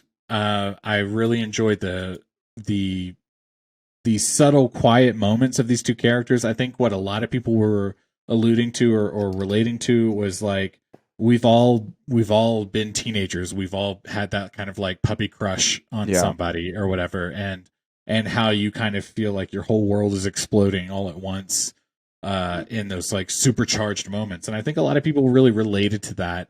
I think a lot of people also commented, and I felt the same way, was how tense the episode was, because if you had played even if you just understand the story, she gets bit at some point. Yeah. What is going to happen to these two characters? They're kind of nonchalantly walking through this area thinking they're safe. And they very briefly allude to the fact that there are infected in the area. And you spend most of the episode going, oh my God, when is this going to happen? This is terrifying. Please just get it over with. Rip the Band-Aid off. What did you guys think of this episode?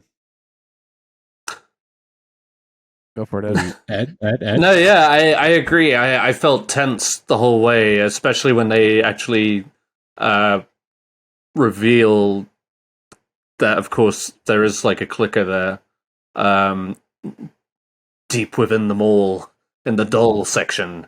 It was also a very lovely and kind of sweet episode. It's nice to have that kind of gentle reprieve from all the horrific shit, even though obviously it led up to more horror. But I will say, if you or anybody needed like more of a reason to get on board with Bella Ramsey, like I thought this was a great episode.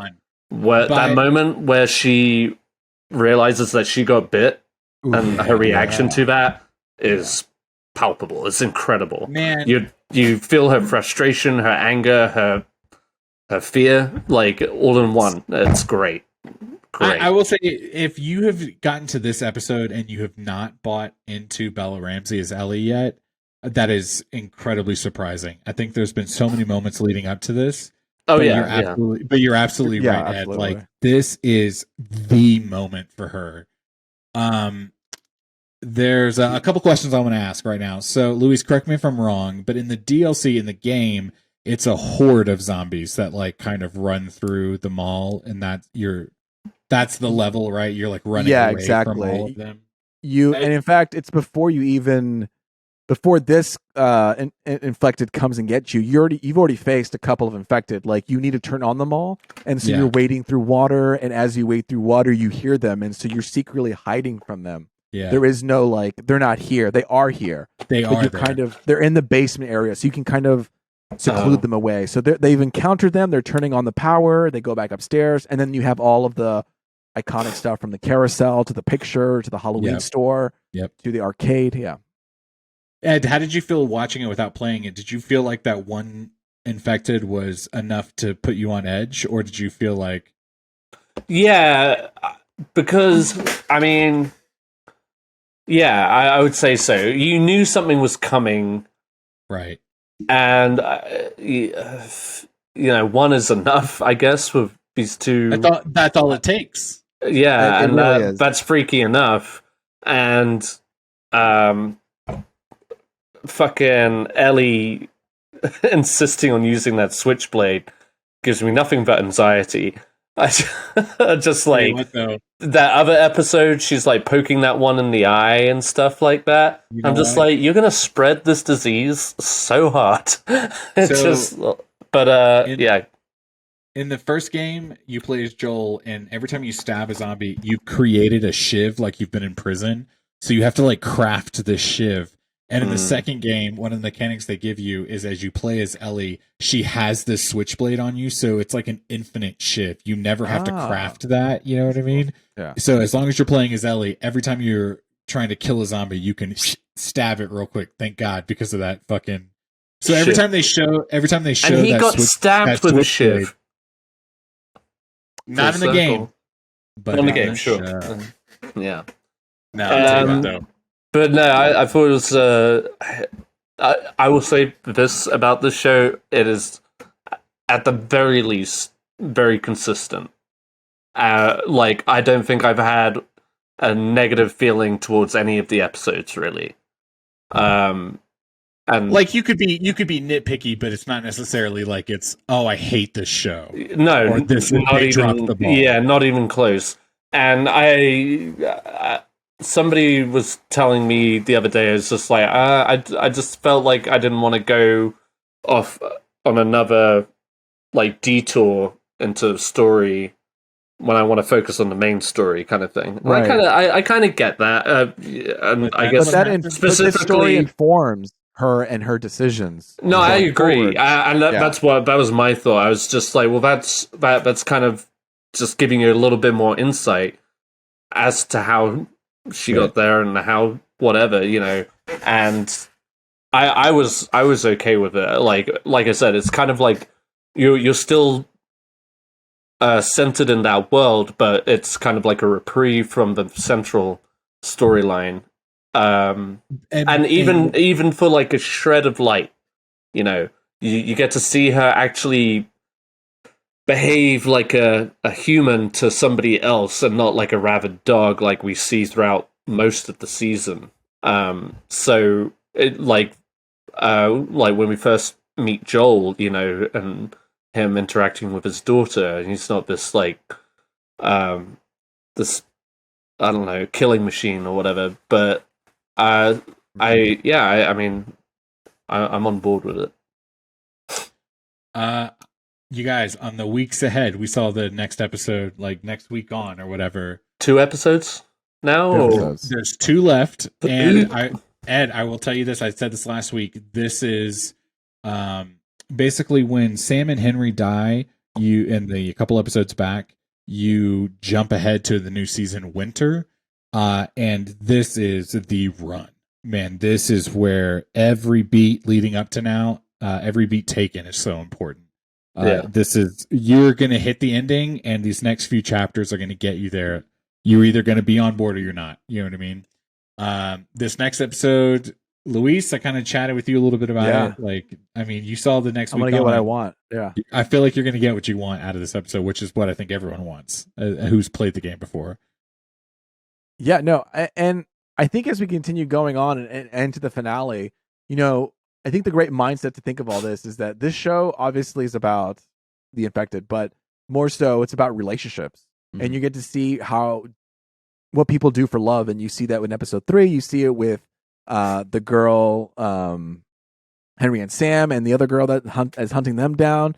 You see what love and relationships will do. And this is the main point, I think, of the show, is to see how far you would go and what people do for it. So as we continue and keep going to the end, keep asking these questions of like, how far will you go for love? Is it That's wrong? right. Is doing these things for love evil and bad, or is it not? You know. And so, to that point, every episode leading up to this has kind of diverted in a sense away from the Joel and Ellie storyline.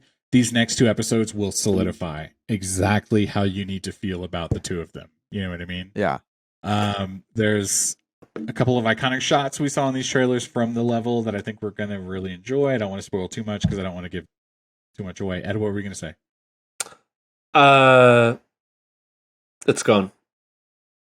Fair enough. Move on. You're I'm excited. sorry. You're excited for these last 2 episodes. Oh, I do. Okay. So just one quick question, and then I'm done. But I was just going to ask you guys, like, now that we are leading up to these last 2 episodes, and you're talking about what you're expecting to see, Miguel. But how far, given what we've seen so far, how far do you think they're going to deviate? And so, where do you think they're going to end compared to the show? Compared to the game. I'll tell you this, and Luis, maybe you feel the same. They will 100% hit every beat that's about to come because this is the story. Like, do I think they're going to do the other thing I would say is that from episode 1 until now, they've done a really great job, and I've talked to this before, about adapting the storyline to television. So are there going to be tweaks and changes that make it feel right for the show? Absolutely.